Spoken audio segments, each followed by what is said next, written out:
Eminence, I'm so happy to learn that, the Pontifical Council for Justice and Peace is doing so much. And another form of which is the issue right now, which you have been reading in the newspapers about migrant coming from this war-torn country, they have like in Middle East, like in Sudan, in Africa, because not only because of war, but because of poverty also, or civil war is another case, So what do you think of this? It seems the problem, is non-stop. It seems that we are doing so much. We are trying to help them, but how come it was never eradicated? Like for example, in the man-made war in Zamboanga, I heard from several priests, they were telling me that right now in the evacuation camp, the Muslim refugee, many now are victims of this prostitution, human trafficking, So, these people are already depressed and oppressed, and still they are being abused, The causes of displacement of people and why people move, people on the move, the causes are several. Lately, we're witnessing war and conflict being a major cause in moving people. Why? Because people want peace. People want to live in peace and whatever. And when this is not possible, they go to where they can experience some peace. Now, sometimes going where they can experience some peace means that they have to live in makeshift, condition and situation, which also does not really, make for peace and a whole lot of related issues. Because you move away from the established securities that you have, and now live in whatever makeshift type of thing with all the needs that are present, all kinds of vices, all kinds of things that you would normally not do, also suggest themselves to you. Mm-hmm. Okay, and if you're not thinking about them, some are even brought to you. In some of these war-torn and conflict areas, the issue is not simply having people move. The issue is, rape, prostitution, forced, all kinds of, abortions, and we have a whole lot of, these related issues, and all means that the real normal situation for the human person to live a decent life is a situation of peace. Yes. Peace and stability for people, and that's what we need to try to fashion for every condition.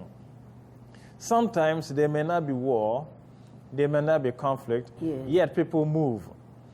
There you mentioned the issue of poverty. Yes. People move because they hear or they think that they can make a better living life somewhere, and so they move in search of it. Sometimes it's a mirage. It's not real that there's wealth over there, and they go and recognize that the wealth is not really here, and have difficulty coming back out of shame or whatever type of thing. Yes. Again, a very interesting situation for this is these days, I happen to know that a lot of Europeans move to Africa to look for wealth. Oh. And yet a lot of Africans move to Europe to look for wealth. Yes. So somebody must be going after the wrong thing. Yes. Okay?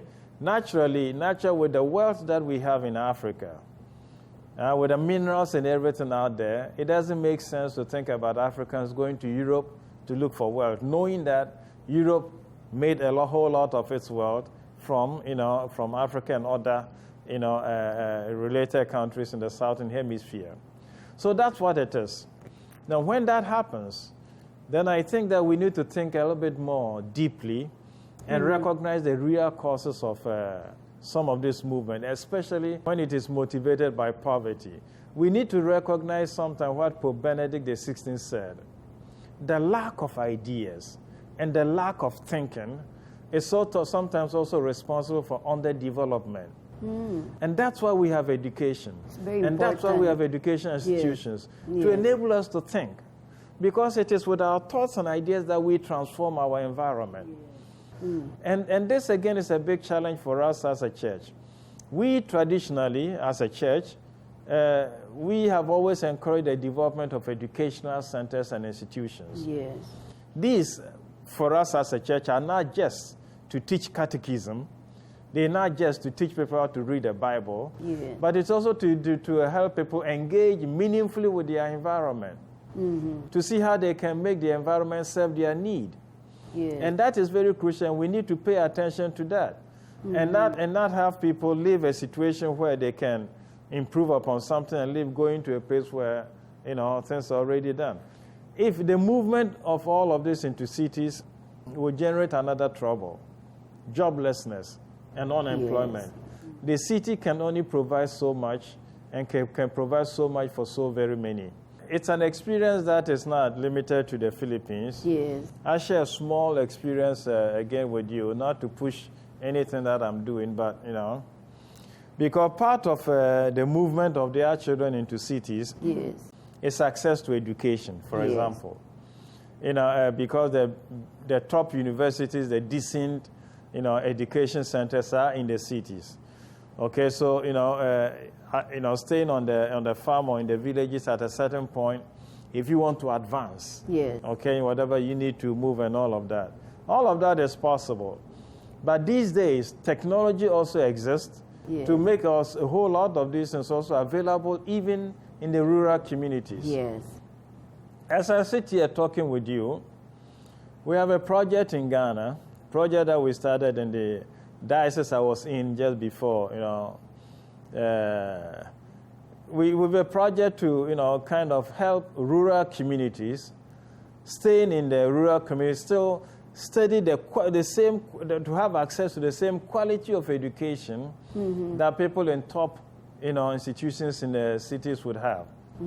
These days it's possible. We're making use of the media right now here. Yes. So we put together a team of lecturers.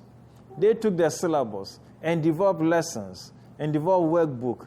We present them before the camera. The teaching is shot before the camera, burnt onto DVDs or transmitted live. And then, the villages are equipped with, elements to receive the signals. And so without moving into the city, They were able. you can have access to top quality education. Of course, and these days with e-learning and a whole lot of things, some of these facilities are, so it requires that some of this can become a very positive program of government, Yes. to, make this possible. So it's very interesting that I hope we can really learn from that experience in Ghana. Magbabalik po ang Power to Unite with Elvira.